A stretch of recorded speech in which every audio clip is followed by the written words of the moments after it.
kind of because of potential weather issues, we scrimmaged on Friday instead of Saturday. It was good to kind of change that up with them without them knowing. So a lot of plays, a lot of things out there for evaluation. Just continuing trying to evaluate with so many new players, especially defensively. So it's really good to go in the stadium and try to create a scrimmage game-ish atmosphere. So that was good. We'll continue to try to do that and keep pushing on. Pleased with guys' effort. Worked a lot on tackling today and different drills and full pads, and they did a really good job. So excited about this group and continue to work with them. Lane, it seemed like last week you kind of expressed some concern over the secondary, just saying that y'all had a lot of work to do. Just what does that specifically, from your vantage point, kind of entail? Is it more just the personnel that's there now, or just the offense defense type thing? Well, there's some injuries there with some guys not practicing, so that's part of the concern too. So there's just not a lot of numbers there, and certainly not much experience playing. So it's just something we'll have to work through and continue to push guys, and hopefully as these guys, a couple guys come back from injuries, it'll look better. I don't know whether you followed the court case proceedings yesterday in California, but I'm curious how, if at all, you're able to sort of plan for how you're going to go forward in the next few weeks and months with rev share and NIL, not really knowing what that ruling may or may not be. Yeah, good question. But I mean, it's kind of like giving a game plan, for the game Saturday. It's pretty strategic. I think different people are doing different things, so I can't really get into that. But it is just a continuation of a very complicated system, and even more now that you don't even know exactly what the rules are, or cap, or when that is going to start. And there's even rules within when her judgment does, and certain parts are supposed to start at that point. So I don't think anybody knows the exact answer what to do. I think people are just doing different things. How frustrating is that?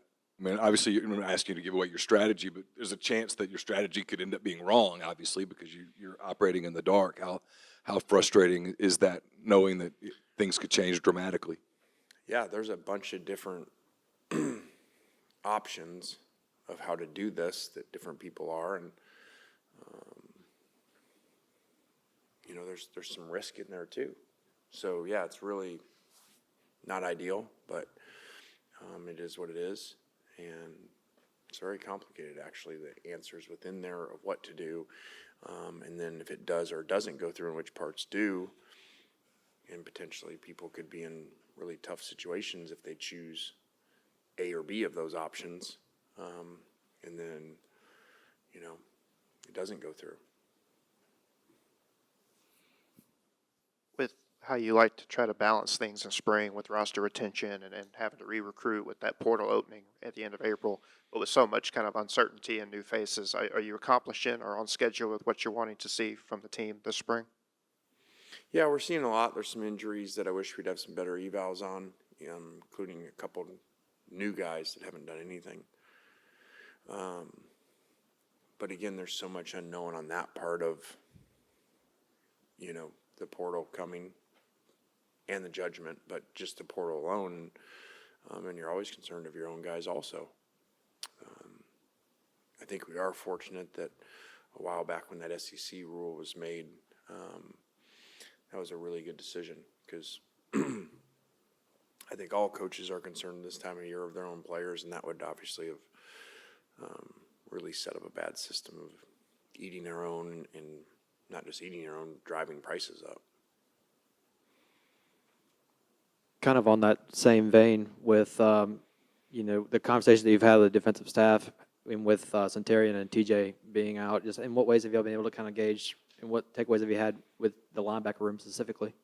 Yeah, I think it's been great for those new guys, three new guys that have played a lot in there. So that's been a really good opportunity for them. Tyler Banks has been really good for us. So, we just look at the positives of it, and when those guys get back, they'll be back. On the California case, not asking for details, but who do you strategize with? Is that something you talk about with Keith and like keep it in house, the strategy, or are you sending out feelers to retired coaches or friends in the coaching world?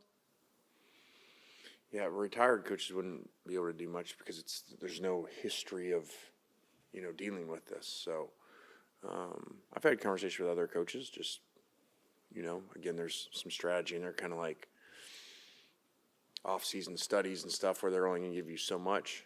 But then Keith, Walker, Billy, our GM, there's a lot of conversations in there strategically. And you were talking about Banks. Just how impressed are you just with his ability over the last few years to continue to stay the course? Especially with bringing in the linebackers that you have past couple of years, and him just staying the course, just waiting his turn. He's a great story. Great job by his parents, raising him. And now when nobody just, for the most part, stays when it doesn't go exactly their way, he's rare to have played special teams, played some defense, but not, start like he's wanted to and stay all the way through like this. It's a really rare story nowadays. And it's really goes into, what there were benefits of the system for the players. There's major costs for the system, and staying places and continuing to get better in systems and seeing things through, and going there and graduating from where you started. Now it's just, rare, and it's rare in our sport. Now, certainly what's going on in basketball, it's extremely rare. So, can this actually really be good? For student athletes, you got the NFL to do that. You got professional sports to do that. So there's some really good stuff for the players, but I think there's much more cost to the player that they don't know because they're just so excited to have money, and then that's going to solve everything in life, they think. So I think down the road we'll see that there's a lot of problems that are going to come out of this system and just jumping around all the time for the next paycheck.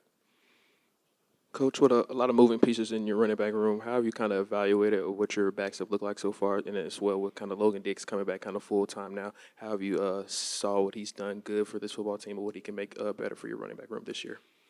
Yeah, I think Logan's done a really good job. I think last year he never got healthy, even in the end when we played him in the bowl game. So that's been good for him to have an off season. He looks more comfortable playing without a brace. Keywan's done a good job transition coming over, and we've added some other guys there, to create competition, which has been good.